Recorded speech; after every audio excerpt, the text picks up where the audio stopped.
राम और कृष्ण भारत की संस्कृति के दो पहलू हैं। एक तरफ राम है मर्यादा के प्रतीक, तो दूसरी तरफ कृष्ण है जीवन को जीने की कला सिखाने के प्रतीक। इसलिए जब राम के ऊपर रचना होती है तो रामचरितमानस हो जाता है, मानस। और जब कृष्ण के ऊपर श्री राजेंद्र प्रसाद सिंह जी रचना करते हैं तो कृष्ण का जो महाकाव्य बनता है वो कृष्ण चरितमानस नहीं बनता, वो कृष्ण चरितालय बनता है। एक ऐसा घर जिसमें आप सबको रहना है, तमाम शिकायतों के बाद भी जिसमें आपको रहना है। मैं कार्यक्रम में एक मिनट रोकूंगा, मैं चाहूँगा कि वो स्वयं स्पष्ट करेंगे। यह कृष्ण चरितायन से कृष्ण चरितालय हुआ है मेरी जानकारी में, क्योंकि जब मुझे पांडुलिपि मिली थी तो कृष्ण चरितायन था। अब ये कृष्ण चरितालय हुआ, तो जब आप समापन में बोले नहीं अभी नहीं, तो एक बार यह भी स्पष्ट कर दें। धन्यवाद। इसके साथ ही मैं कार्यक्रम में हमारे साथ अभी जुड़ी लाल बहादुर शास्त्री राष्ट्रीय संस्कृत विश्वविद्यालय की आचार्य डॉक्टर सविता राय जी का हार्दिक स्वागत भी करता हूँ। कार्यक्रम की कड़ी को आगे बढ़ाते हुए अब मैं एनसीईआरटी के आचार्य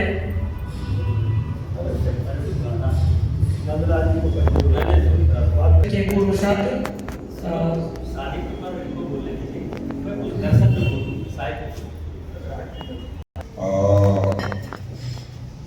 साथ में ही अभी नाम से मैं परिचित पहली बार हो रहा हूँ, पर बहुत ही संक्षिप्त और सारगर्भित वक्तव्य आपने दिया और बहुत संवेदनशील मुद्दों को आपने उठा दिया। राजेंद्र जी से वैसे तो नाम राजेंद्र प्रसाद अपने आप में जानते ही हैं आप कि ज्ञान की परंपरा को हमेशा से आगे बढ़ाने वाले व्यक्ति का नाम राजेंद्र प्रसाद होता रहा है। तो राजेंद्र प्रसाद जी की रचना मुझे 2 दिन पहले प्राप्त हुई। ये कोई ऐसी रचना नहीं है जिसको आप उपन्यास, कहानी या हंसी मजाक की तरह पढ़ें।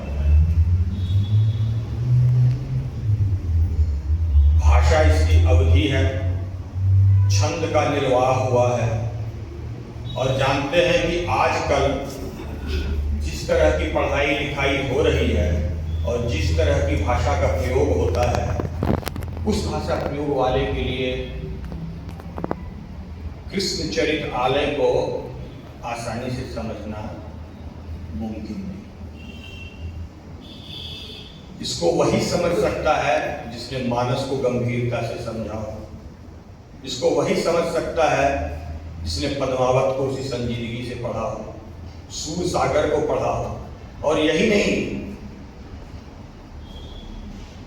कृष्ण काव्य परंपरा से पूरी तरह परिचित हो और इसमें आए संदर्भों को पुराणों, उपनिषदों, भक्ति आंदोलन के दौरान जो उठाए गए मुद्दे थे उनसे जोड़ते हुए आज के संदर्भ में उसको जाने, समझे और व्याख्यायित करें। एक दिन में यह संभव नहीं था राजेंद्र जी, तो क्षमा प्रार्थी हूँ। पहली बात तो ये कि आमतौर पर ऐसी धृष्टता मैं करता नहीं कि पूरी किताब पढ़े बगैर मैं उस पर बोलूँ, पर इसीलिए सीमित वक्तव्य इस पर दूंगा अभी। और मुझे लगता है कि इस तरह की रचनाओं के लिए उपयुक्त प्लेटफॉर्म तो ये है, जिस तरह से आपने भी ये चर्चा की कि इसका विमोचन हुआ।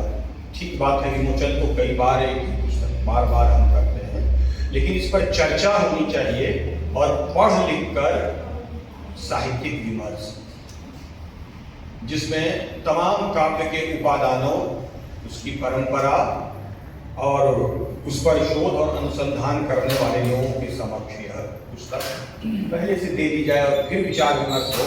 तो मुझे लगता है कि अभी जो खड़ी बोली हिंदी की साहित्यिक परंपरा चल रही है, कई मायनों में यह रचना उस परंपरा को तोड़ती है, चुनौती देती है और साथ ही कृष्ण काव्य की चली आ रही समृद्ध परंपरा का सार्थक निर्वाह भी करती है। इस रचना को मुझे लगता है कि इन सारे दृष्टिकोणों से अगर देखा जाए तो संभवतः इसका सार्थक मूल्यांकन और जिसकी ये अधिकारी है वो पूर्ण होगा।